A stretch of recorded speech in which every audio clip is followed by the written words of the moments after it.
All right, so today I've got a new tutorial. It's been a while since I've made a tutorial video, but I kept getting asked about it in my community server, which you guys should go join. That's linked below.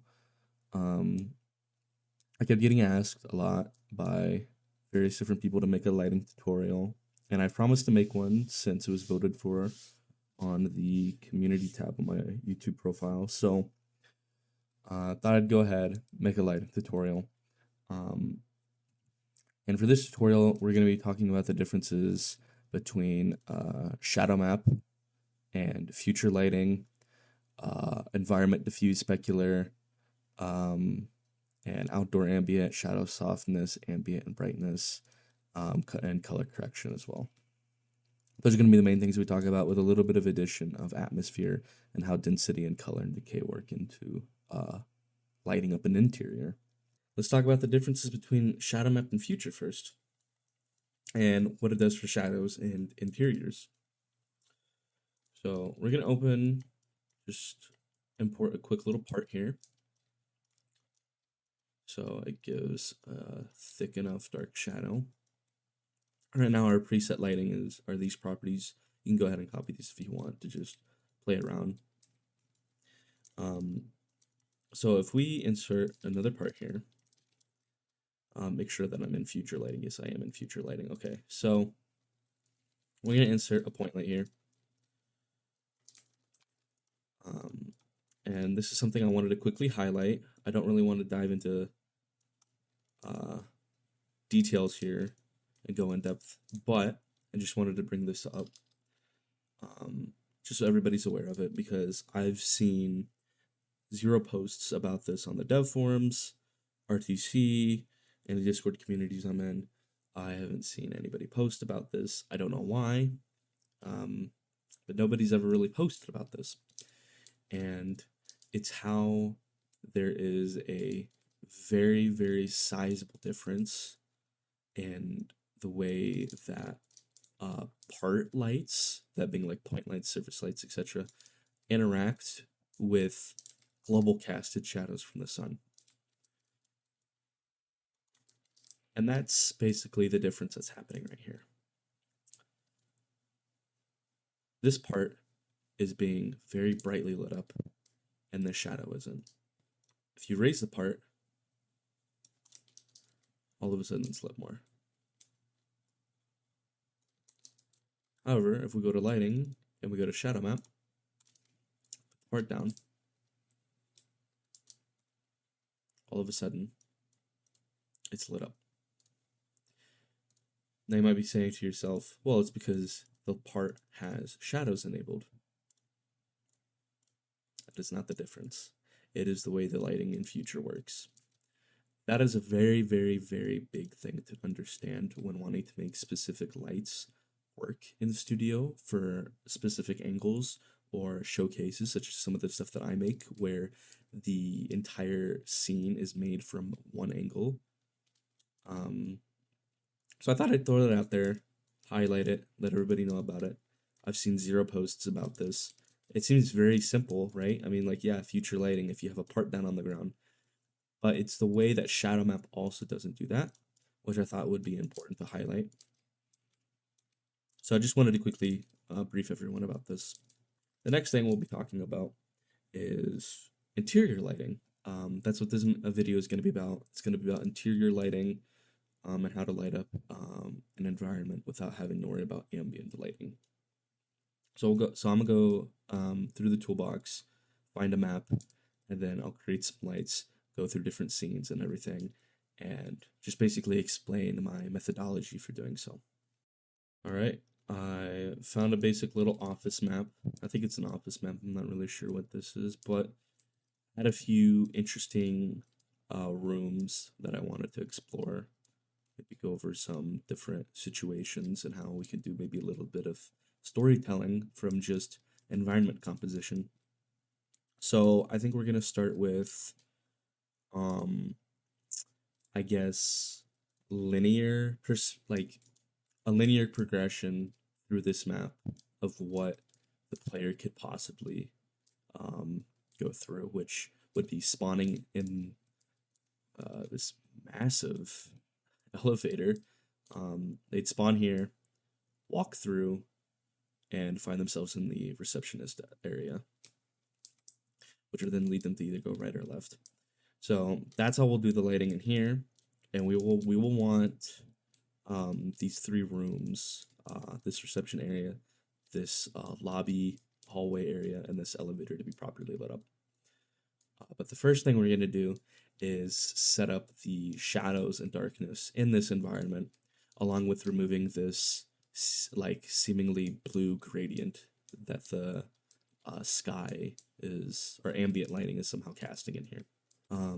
This little blue gradient is a very big pet peeve of mine whenever I'm seeing people post artworks in Roblox Studio. Yeah, I nitpick a lot, and this is one thing that I see a lot. It's very common to see. So I thought I'd quickly share a little tip to fix that. And most people are aware of it, of how to fix it, but I still see it from time to time, and well, it's annoying. And the way to fix that is to add a part. And this really only works if your interior has no windows, or you can get away with like perfectly aligning them above the building. And you just essentially insert a new part, increase the size of it, and you'll get this really thick shadow right here, which is what prevents that lighting from leaking through. And that's how you can fix it up. So now we're going to start with making everything darker.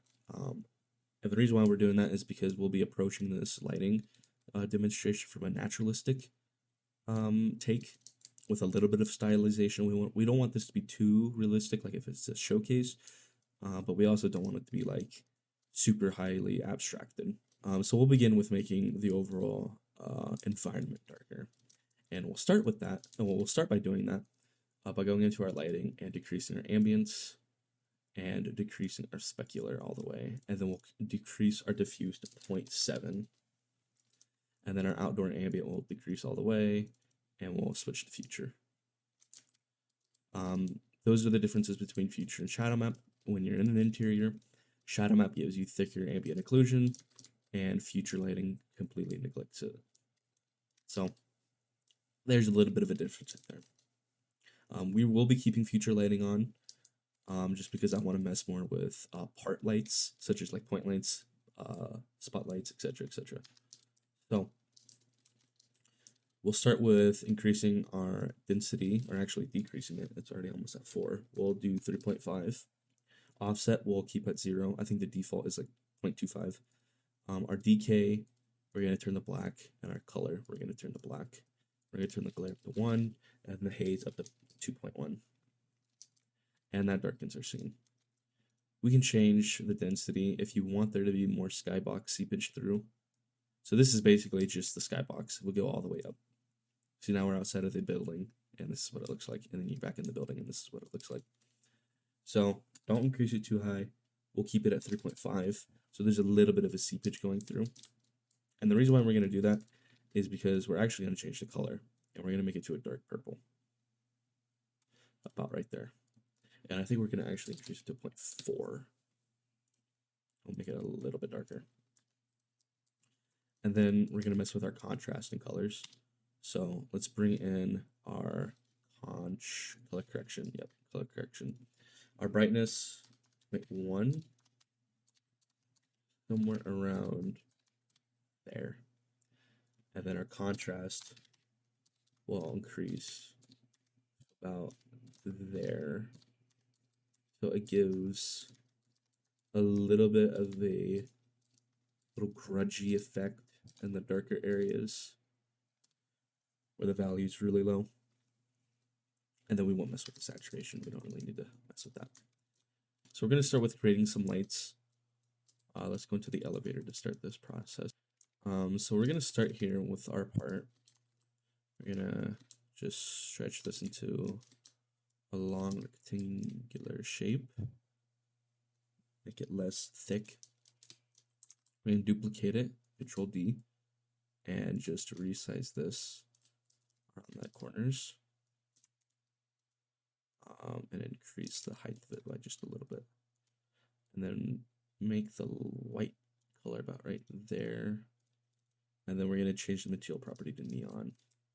Now we kind of have light. We're going to make it glow just ever so slightly. There we go. We're going to turn off cast shadow for that part as well. We're going to group this, and we'll just call it like lighting. Actually, we'll call it ceiling light.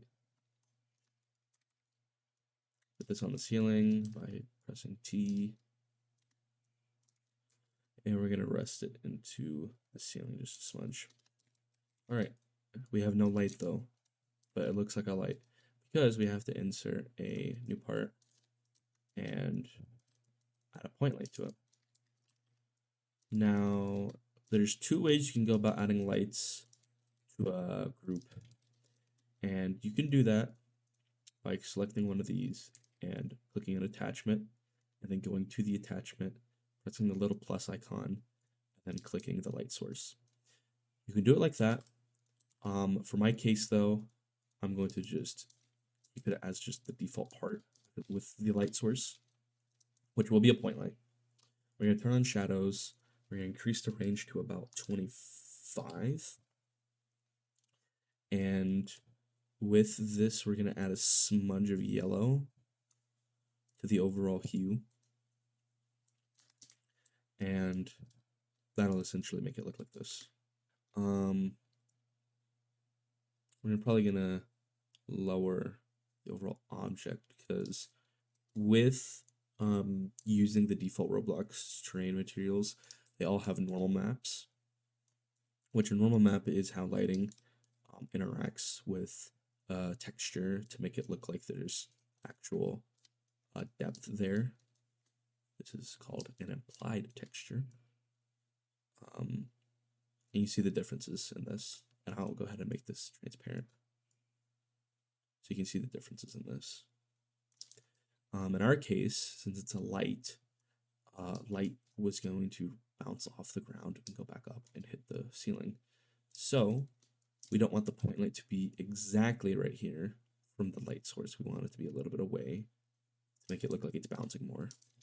So about like 2 to 3 studs of a distance between this and the light source itself should be fine. And we're going to go ahead and anchor that as well. We're going to throw this into the ceiling light model, and we'll call this light source. And then there we go. We're going to duplicate this and move it into here. We're going to raise it up and move it into here. Does this look like a properly lit up hallway? Absolutely not. That is not how you properly light up a hallway. We're going to have to do fake point lights. And what I mean by fake point lights is that, and this is from a player's perspective, and why I'm using this term the way I am. Because when a player loads into a game, they're going to assume that the light casting is from the actual objects that look like lights. That is not always the case. There will be individual light sources like this scattered around a map to help make the lighting look better, which is what we're going to be doing in this hallway, especially with this like middle area that we don't want to have a light hanging from, because that wouldn't really fit the theme of all the rest of the builds. It could look a little tacky. So we're going to decrease the overall size of this model, and with that we're also going to have to lower this about right there, and we're going to move this over to the left and move this over to the right. Duplicate this again and bring it over to the middle of this section. This looks a little bit more appropriate. Now we're just going to insert a new part, turn the transparency all the way up, no cast shadows, anchor it, turn off collision so nobody can walk into it, and we're going to add a point light. Now this point light, we want to reflect a little bit of the ground color, so we're going to pick a screen color here, about one of those bright blues right there. We're going to turn off shadows, and we're going to set this to about 25. We're going to raise this part up. And this will basically just give you that ambient lighting, not ambient lighting, but secondary lighting that would be reflecting. We'll increase the radius of that as well, and We'll probably do one here. Don't want it to seep through a little bit. That's not hardly noticeable. But on the left side, it will be noticeable right through there. And then we'll put this point light back down over here is what we'll do. There we go. There's a little bit of a secondary light coming through, but it's no big deal. It's not going to really be noticeable. Now this looks like a properly lit up room. It does reflect a little bit on those normal maps, unfortunately, but there's not really like a way to fix that unless you like lower it, which doesn't really get rid of it. It just kind of like diffuses it more into the concrete, which you can lower it. But it does have shadows enabled, and we don't want shadows enabled on this. But now it also seeps through a little bit. So we'll keep it with shadows enabled. Okay. And we'll essentially just move it more forward and then more up as well. And then we'll go ahead and grab the last one and put it in the middle here. Right there. Oh, we won't. Will we? Nah, we don't need to. Okay. So now this looks like a properly lit up hallway. Now for the third room, we're going to be working with the reception area. Assuming this is a reception area, I don't know. So we're just going to grab one of these lights and put it up here. And then just do the same thing and put it over there. Grab this one and duplicate it and put it over there. And does this look like a properly lit up room? Not at all. We have to increase the radius of that light source. So we're gonna go to the point light and do something like about 30 to 31. I'm thinking, yeah, 31's fine. And we're gonna grab this ceiling light. Yep, keep it about right there, and try to mirror that as close as we can to the right. Something like that. We're going to increase or duplicate that and bring it over to here. There we go. Now this looks a little bit better. We're going to add a light in the middle just to make this area look a little bit brighter. Since it is a work area, I imagine that they would have a light directly over them. Yeah, that would just make sense. It's not too dark over there. So we'll put one about right there in the middle to properly light that middle area up.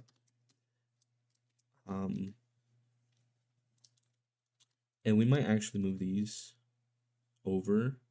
And the reason why I want to move these over is so this cabinet area isn't so dark underneath. So we'll do something like that, and then maybe even bring this out a little bit, like that. And then do the same over here. And these are like little things you can fix when it comes to lighting up your scene, is that it's always going to be dependent on what your scene looks like and how you want to go about lighting it, what style, what type of thing you're wanting to portray to the viewer. There's so many nuanced things that you can introduce to your environment to properly represent it. And that little detail right there being one of them. I just didn't think it looked good with the entire cabinet to be covered in this dark shadow. I wanted the color of the wood to be seen a little bit. This looks a little bit more proper.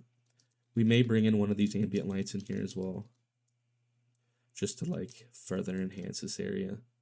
Let's make sure the shadows are disabled for this one, and probably just put this one in the middle and increase this by just a little bit to where it doesn't shine through to the next room. Make sure the same thing's working just fine over here. Yep. And then make sure. Yep. Okay. And that's pretty much fine. Now we have these really dark shadows on the sides where these columns are. That doesn't really look nice. Wouldn't really look that dark either, especially with there being lights right here. So what we'll probably do is just bring this over, because this area is already kind of bright enough. So instead of introducing another light, we're just gonna use this one to kind of push more light over there. And it does look a little too strong in the blue, and the ground is no longer blue, so we'll probably just make it about that yellow color to look like it's reflecting the bright marble on the ground, and that looks much better. That looks way, way, way better. Still, it's not preferable, but if we want to keep shadows casted on the column, which we can always disable just fully, just like that. But I think we'll keep it like that. Now let's move on to this area. So I'll just grab one of these lights and bring them over. Lower it. And the same thing in here. We don't want just one light. We want there to be multiple. So we'll put one there, duplicate and put one over there, just to make the area look a little bit better. And we'll come back to this room.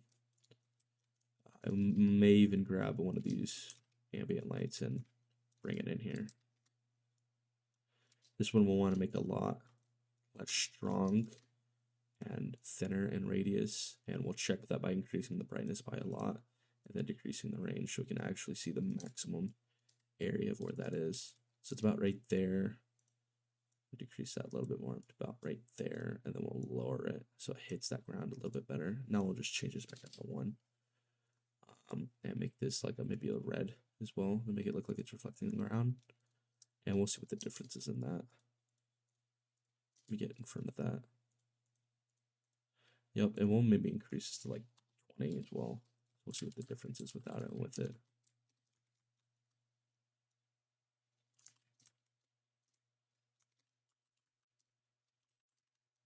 And we might not actually make it so strong of a red. I just decrease it to like there. Something like that. I think that looks fine. Now we're getting into lighting up this room.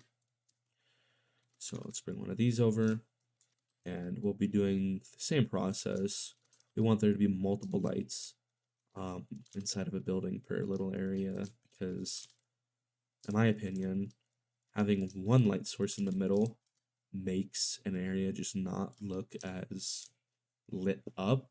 And like that, it seems obvious, like, yeah, but the actual reason why I think that is because, well, usually interiors don't have one light source casting shadows, which is what happens to all these objects. They look like they're only being lit up by one place, which I think looks off. So having multiple lights fixes that and makes those shadows less dark, less bold. And we'll just grab these and bring them over this area. What is this room? I don't know what's going on in here. That looks a little bit creepy, so we're just going to close that area up a little bit. There we go. We're just going to close that. Make sure nothing comes out of there. All right. This area is way too dark, so we're probably just going to grab one of our ambient lights again and bring it over. And this area is a little tricky because the light's going to come through here, bounce off there, hit up there. At least that's how I'm portraying it in my head. So this area may not actually be as dark as this area, because this area isn't going to really have light hit on it too much, as opposed to the wall bouncing off. Maybe from the floor. So we'll want to we'll definitely want both areas to be lit up a lot. We don't want it to be like that. So, but we also don't want it to be leaning on one way or on one wall. So I'll prioritize the left and keep it just a smudge lighter than the right, something like that. That looks fine. And let's go into this area over here. So same thing as before. 2 light sources per area, just to make it look properly lit up. These further in the corner, get everything lit.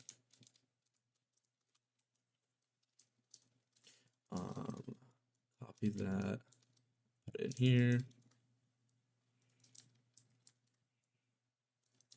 We could probably get away with just using one light source in here. Those are some steep steps. I don't know who this is really built for, but certainly interesting though, to say the least. All right, let's get this over here. And for the sides, we'll probably do one right. Well, I don't really like how dark those steps look. Okay, we'll put this kind of like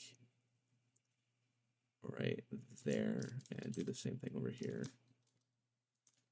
Where is that at in reference to this? About 3 studs, about right, based off how those shadows look. Probably about like right. Oh, maybe actually a little bit more to the right, like that. Thinking, yeah. And then we'll put one in the middle as well. Rotate this one. Actually, I'll probably just leave it like that just to make it match with the rest of them. I want to see this. Let me close out of there. There we go. Just to make sure those lights are equal. Or at least as close as my eye can see.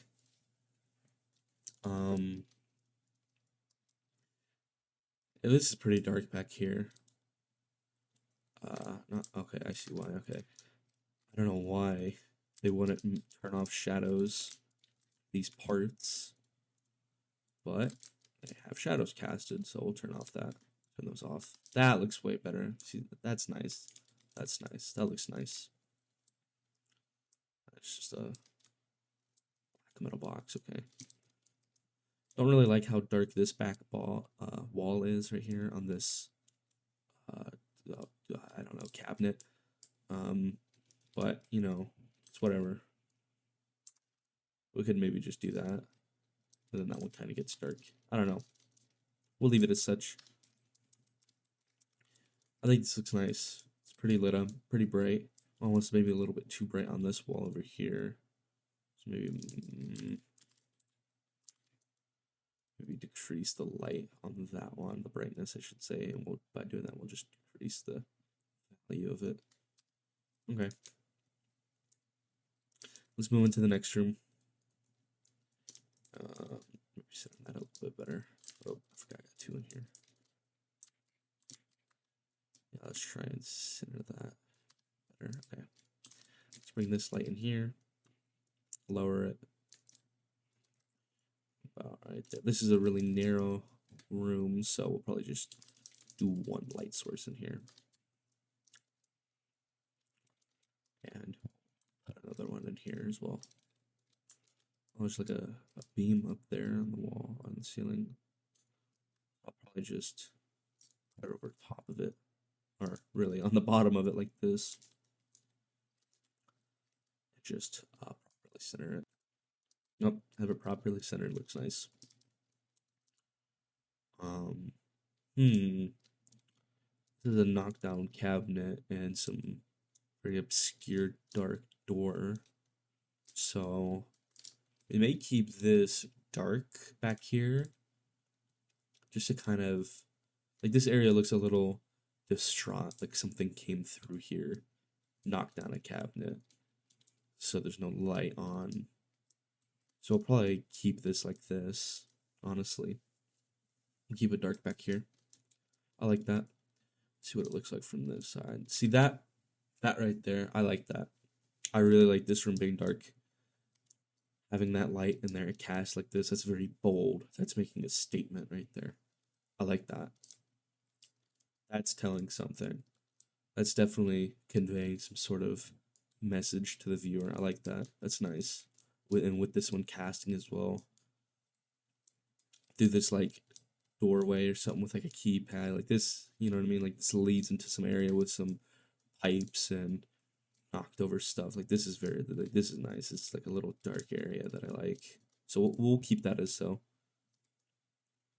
And then that brings me back over to here. I had an idea over here that I really wanted to convey. Just a small little demonstration. And what we'll do is bring one of these lights over. That is perfect. Yep, that's in there. And do something like this. And we're gonna want to make this area dynamic. You might be asking yourself, how the hell are you gonna make this dynamic? You just added a bright ass light over here. We're gonna darken that color a little bit. About something like that. Yeah, something like that. and then we'll decrease the range to about 25, maybe 22, so the corners have a really dark light to them. Something like that. But just enough light on the walls, especially back over here, because I have some in mind for the vending machines. And we'll go ahead and increase the neon to be kind of like dark color. Something like that. Yeah, something like that looks nice. Okay, so for these vending machines, we're going to turn them on. And we're going to turn them on by making that neon.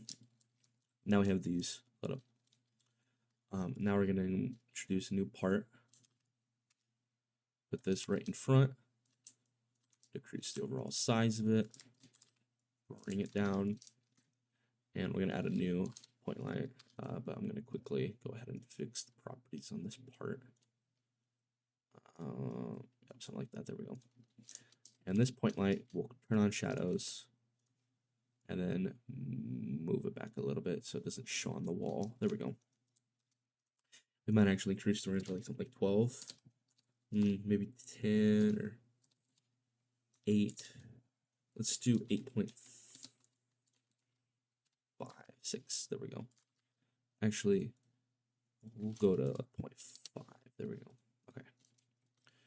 And we'll change this point light color by grabbing a screen color, going there. And that's a little too strong in the saturation, so we'll bring that down to about there. I think it looks good. And we're going to do the same thing over here. Yeah, right there. And we're going to go ahead and change the color of this one as well to match this. And maybe bring that saturation down. Something like that. Yep, that looks nice. Yep, it looks good. So we're going to grab these 2 point lights, duplicate them, bring them out, bring them up to about there, and then we'll increase the range of them to about 12. And we'll disable shadows. Or do we want shadows on? I don't think we want shadows on for them. I think it's fine without shadows. But what we'll do is for the respective brightness, we'll turn it down. Yep, that's right. About something about like that. There, that looks a little bit more lit up. And we'll go ahead and do that attachment thing that I mentioned a second ago. So we're going to add an attachment to this one. And then we're going to introduce a new lighting source, which is going to be a spotlight. Turn on shadows for the spotlight, and it's going to be the same color as the last one. And we're going to move this attachment back, and up, and rotated. And now we're going to increase the range to something about there. And maybe even move the attachment back a little bit. Maybe make it more pointed out to be about right there. Something like that. And we'll basically just do the same thing over here as well. Actually, wait. I remember now. Okay. Yeah, let's just grab the attachment and paste it into this one. There we go. And then we'll change this light to be that one. There we go. I don't really like the way this looks. There's a little round effect. So we'll see if we can fix that somehow by messing with this light. Maybe just decrease it so it gradually kind of blends in. Yeah, like that. That looks nice. That looks a lot better. Yep, that looks nice. And then in the middle, you can kind of see how like the yellowish color and the purple color are mixing in the middle. I like that. I really like that. So what I may do is create a new part and introduce a new point light. All right. Oh, move the model. About right there. We'll introduce a new point light and disable it with color. Pick a screen color. That color right there. Increase it a lot. Enable it. Shadows. Maybe 15. And we're going to move it out a little bit. About right there. Disable shadows, actually. No, we'll keep shadows enabled. We're going to decrease the ever hell out of that to about right there, something like that. We might actually move it out a little bit more as well. And we'll go ahead and decrease transparency to off, cast shadows, can't collide, can't touch, and anchor it. And that'll bring that up like that. So we can turn that off and leave that properly lit up like that. Or we can keep it. Either or, it doesn't really matter. That kind of adds an ambient over here, which I really like. Secondary light, I should say. I keep saying ambient. So I think we'll keep it. And I believe that is every room. Except for the creepy room and these ones being purposely dark over here. Well, anyways, hope you guys found this video helpful. Hope you were able to take away some useful things from here. Hopefully some of the pieces of advice and techniques that I use were helpful. In the next video, I think I'm going to go over and do more speed builds and tutorials. Possibly more advanced techniques and theories when it comes to lighting and color.